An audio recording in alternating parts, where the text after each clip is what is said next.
दीपा तू बने अवतारी आ गया हो। आओ भाई, महाराज जी नमस्कार। आपका स्वागत है पत्रकारों का। आपका धन्यवाद यहाँ पहुँचने पर, इतनी गर्मी में यहाँ आए हो। धन्यवाद आपका, आपने कीमती समय में दिया अपने कोई ऐसी बात नहीं, अब तो जो भक्तों को छोड़ के आप अपना कीमती समय में दे रहे हैं। हाँ, कोई बात एक छोटा सा प्रश्न है मेरा। हाँ, बताओ जी। जब कोई व्यक्ति पैदा होता है तो उसका ध्यान होता है कि मैं पैसे कमाऊं हाँ, और अपने परिवार का लालन पालन करूं, हाँ, ठीक बात है। तो आपने वो रास्ता क्यों नहीं चुना? पहले मैंने वही रास्ता चुन रखा था, अच्छा। फिर मुझे अध्यात्म ज्ञान हुआ हम्म। कि जब आप परमार्थ पर लगेंगे तो अपना भी भला करेगा भगवान और दूसरे का भी होगा। अपने लिए तो पशु भी करता है, पक्षी भी करते हैं, एक दूसरे का छीन कर खाते हैं, यही इंसान कर रहे हैं। इसलिए इंसान में और पशु में अंतर होना चाहिए। अच्छा। और भगवान का एक विधान है, कर भला हो भला, अंत भले का भला। आपको मालूम कैसे पड़ा कि भाई मेरे को इस रास्ते पे जाना चाहिए? ऐसा कुछ तो हुआ होगा जीवन में आपको? वो बहुत बड़ी कहानी है यार, वो कहानी इतनी लंबी है कि इतना टाइम नहीं, मैं थोड़ा ब्रीफ कर देता हूँ। हाँ हाँ। मैं जूनियर इंजीनियर था, इरिगेशन डिपार्टमेंट। अच्छा। तो मेरा रिश्तेदार है, वो आया मेरे पास कि एक परम संत है, उससे मिलाता हूँ। भगवान की चाह बचपन से थी, पूर्व संस्कार। तो उनसे मिला। वो 104 साल के थे, ब्राह्मण कुल में जन्म था उनका। उन्होंने कहा बेटा भक्ति कर, ये 2 दिन का जीवन है। पृथ्वीपति चकवे गए जिनके चक्कर चलंत, रावण श्रीखे कौन गण ऐसे गए। भक्ति ना करने से कबीर हरि की भक्ति में राजा गधा हो और माटी लदे कुमार के नार नहीं कोई। तो ये खटकी मेरा बात। अच्छा। उनके चरणों में नमन किया। फिर कैसे भला हो, कैसे इस दुख से छुटकारा हो, फिर उनको भी डिटेल से बताया। हमने उनके चरण पकड़ कर दीक्षा ली, दीक्षा की, भक्ति की, नौकरी भी की। अच्छा। एक दिन अचानक उन्होंने कहा बेटा मैंने बहुत दृष्टि दौड़ा ली है, 1 लाख शिष्य है, तेरे जैसा नेक और शुद्ध आत्मा मैंने दिखता को नहीं। अच्छा। आज से मैं अपना उत्तराधिकारी आपको बढ़ाता। ठीक। मैं एकदम सुन्न हो गया। मैं जाट आदमी, हमारे दादे परदादा नहीं काम करे ना। पहले डर लग गया कि किसी ने कोई चुगली कर दी है कि यू भगवान अब पे मेहनत बन गया। ऐसा कोई था नहीं। फिर उसने कहा बेटा तेरे साथ रहूंगा, घबरा मत। अच्छा। और तेरे जैसा विश्व में संत नहीं होगा।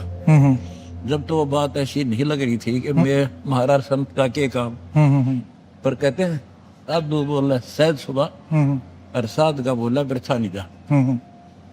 तो वो फल फिर मैं उनके आदेश से, उनका गुरु वचन पर डट गए, कट गए, फल 84 के।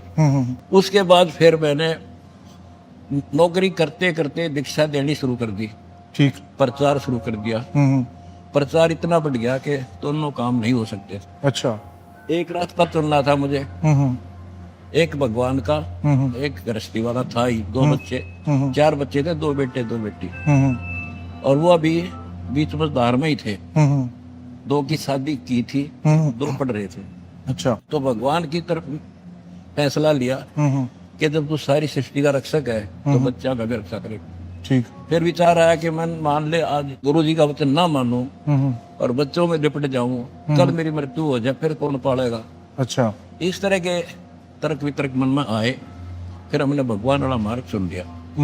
उस परम पिता की, गुरुदेव की शक्ति से, उनके आशीर्वाद से आज वो बच्चे भी 1 नंबर में और मैं भी आपने बेरा में दो। इतनी सी बात है। जैसे आप खुद डाउटफुल थे कि भगवान का रास्ता चुने या गृहस्थ जीवन चुने, आपके जो विरोधी हैं वो खुद मानते हैं कि जो आपकी दान दीक्षा ले लेते हैं उनको साथ भी यही होता है, चाहे तो सिर्फ आपकी सेवा करेंगे या गृहस्थ जीवन छोड़। ऐसा कुछ नहीं है। कमाल है, मैं तो भक्ति करूं था, नौकरी करूं था। पर आपने भी तो आखिरी में एक रास्ता चुना ना। आदेश हुआ ना, फिर भक्ति सेवा कर, प्रचार कर। तो मतलब एक ने तो एक भगत सिंह पर कुर्बानी दी तो देश आजाद हुआ, सारे थोड़े मर गए। अच्छा। कोई बात करे तो मतलब जो आपके भगत है वो दोनों तरफ जा सकते हैं? नहीं, इधर ताड़ा है, उन तो भक्ति करनी है पर सेवा करनी है बस। अच्छा। अपना काम करो, राम रटो, नाम उठत नाम बैठत नाम सोत जागवे, नाम खते नाम पीते नाम सीते लागे। एक आपने कुछ दिनों पहले बयान दिया था कि आप शास्त्रार्थ के लिए ओपन है, बिल्कुल कोई भी आए, कोई आओ। उसका तरीका क्या है? मान लीजिए कोई बच्चा आपके साथ या कोई जो बच्चा नहीं, बच्चे ने बच्चा मतलब पहलवान गेला एक बालक आके आ जाए कुश्ती लड़ूंगा लड़ेगा खेला कट्टे गाने जी बराबर का अच्छा वेट में ले तो शंकराचार्य चारों अच्छा कदे आ जाओ।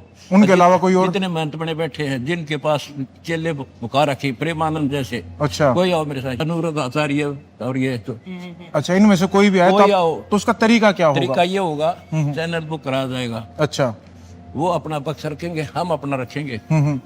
मेरा जो ज्ञान वो मैं बताऊंगा हाँ। वो अपना बताते रहेंगे, बीच में तर्क कुतर्क नहीं होगा, अच्छा अच्छा फैसला जनता करेगी। अ, वहाँ इनकी डिबेट देखिए बीच में कहाँ कर देते वो तो डिबेट है मतलब एक सभ्य तरीके से सब तरीके। सवाल कौन पूछेगा आप दोनों से फिर? सवाल तो पूछने की जरूरत को नहीं, हम्म। वो अपना ज्ञान बताए अच्छा आप क्या दिशा दे रहे हो, मैं अपना ज्ञान बताऊंगा और शास्त्र दिखाऊंगा हम्म। कि ये शास्त्रों को माने तुम दिखा दो। अच्छा और फिर देखो संविधान है, हम्म। एक वकील कहता है इस दोष पर ये धारा लगेगी, दूसरा कहता है ये लगेगी, फैसला संविधान करेगा। अच्छा हमारा संविधान गीता वेद पुराण ठीक जो उनमें लिखा सो फाइनल, कोई वक्ता है वैसे कहता वो झूठ। अच्छा और उसका जो आपने कहा गीता जी इसका फैसला करें, गीता कौन सी प्रिंटिंग की, मतलब कौन से प्रेस की? गीता प्रेस दौर पर अच्छा उसको आप आधार मानेंगे? सारे मान रहे, मैं क्या मानूंगा? अच्छा जो जिसे तुम मानते हो उसको ले लेंगे, वो मानते हो जिसने।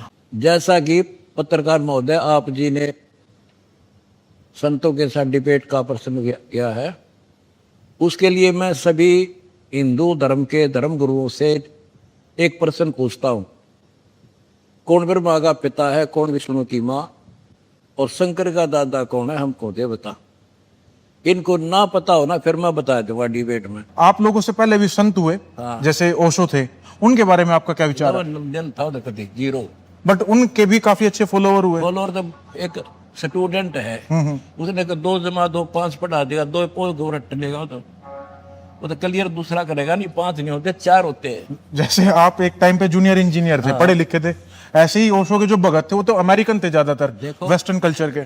उनने कभी ना बता वेस्टर्न ने, बट भक्ति तो भारत में है थोड़ी बहुत है, तो वहाँ तो है नहीं कुछ भी। बट यहाँ तो ढकोसले ज्यादा हैं। ढकोसले तो भी तो मैं खड़ा हुआ, मेरे को खड़ा किया नहीं आप एक देख मैं सिंपल कपड़े हैं और वो मेरा कितने बाउंडर कर रहे, कहते कंठी माला पहरे से क्या हो, ऊपर डूंडा साधु का और भीतर रखा खो, ऊपर दिखावा संतर भक्ति है नहीं, तो जीरो हमें। जो जैसे आपने ये इतना बड़ा वो बना रखा है साम्राज्य, कुछ लोग इस साम्राज्य के नाम पर कुछ गलत काम करते हैं, नाम तो नहीं लेंगे उनका, उनके बारे में आपके क्या विचार है? देखो जिनको आत्मज्ञान नहीं है वो ऐसे कर्म करा करे, हमने भगवान से भय है डर है, कल संसार छोड़ कर जाएंगे, उसको पाई पाई का हिसाब देना होगा। गरीबदास की वाणी में है, तुमने उस दरगाह का महल नहीं देखा और धर्मराज में कह तिल तिल का लेखा, हमने वो डर दिखा है वहां के जवाब देंगे। इन दिखता को ना बालक है तो जो पैसा लेकर इस जहर न खावे, जिंदा जिंदा रखे उनका। जैसे कुछ संत हैं वो कह रहे हैं भाई इकट्ठे हो जाओ अदरवाइज आप कटोगे, उनका इकट्ठे होने का भाव था कि भाई आप हिंदू इकट्ठे हो जाओ मुसलमान आपको काट देंगे। बट मैं आपके यहाँ घूमा, मुझे यहाँ दिख रहा है कि भाई हिंदू मुसलमान की एकता है। ये आपने मतलब कहाँ से शुरुआत की? देखो मैं कबीर जी का फॉलोअर हूँ, मेरा कबीर भगवान है और उन्होंने हिंदू मुस्लिम एक सब एक बताया, जीव हमारी जाति है, मानव धर्म हमारा, हिंदू मुस्लिम सिख ईसाई धर्म नहीं कोई ना। पहले कौन थे? पहले सिर्फ आदि सनातन धर्म था जिनको हिंदू कह लो, उसी से ईसाई बने, यहूदी बने, उसी से मुसलमान बने, उसी से सिख बने। आज मैं हिंदू होकर मृत्यु के बाद मुसलमान का जन्म ले लूँ, फिर वो झंडा उठा लूंगा हिंदुओं का दुश्मन, और आज मैं मुसलमान दुश्मन बन जाऊँ। ये मूर्खता की बात है, छोटी सोच, भगवान के विधान से जो परिचित नहीं है वो डिवाइड करेगा। आपको लगता है भारत में हिंदू खतरे में है? नो, उनकी सोच खतरे में है। नहीं ये मतलब उनके मन में, आपने कहा ना उनकी सोच खतरे में है, उनके अंदर ये सोच किसने डाली कि भाई हिंदू खतरे में है? अज्ञान ने डाली, उनको ये ज्ञान नहीं तुम हम सारी सृष्टि के जीव एक भगवान के बच्चे हैं। अच्छा, यह इनकी सोच खत्म है, अधूरी सोच है, यह हो जाएगी फिर काम रहेगा ना। और आपको क्या लगता है कि भाई आप इस काम को मतलब जो आप कह रहे हैं सोच को मैं ठीक कर दूंगा, कर पाएंगे? कर दूंगा, सारी पृथ्वी में आदि सनातन धर्म का बढ़ा देंगे हम, देख 4 साल में कर दूंगा, नोट कर ले। एक आखिरी सवाल, आपकी उम्र 76 साल, मुझे जो जानकारी हुई, 75 पूरा हो जाएगी। 75। आप मेरे साइड में खड़े हैं, मैं 30 साल का, लगते नहीं आप 76 साल के हैं। इसका राज क्या है? अब ये मैं ना बताऊं। सारी ना बताया। असली काम की बात आपने छोड़ दी। बस यह छोड़ूंगा। ये परमात्मा की कृपा। गुरुजी बहुत बहुत धन्यवाद, आपने कीमती आपका धन्यवाद, आपने कट्टे की बात पूछी है। ध्यान तेरे का बोले डंका दुनिया के मत छा गया हो।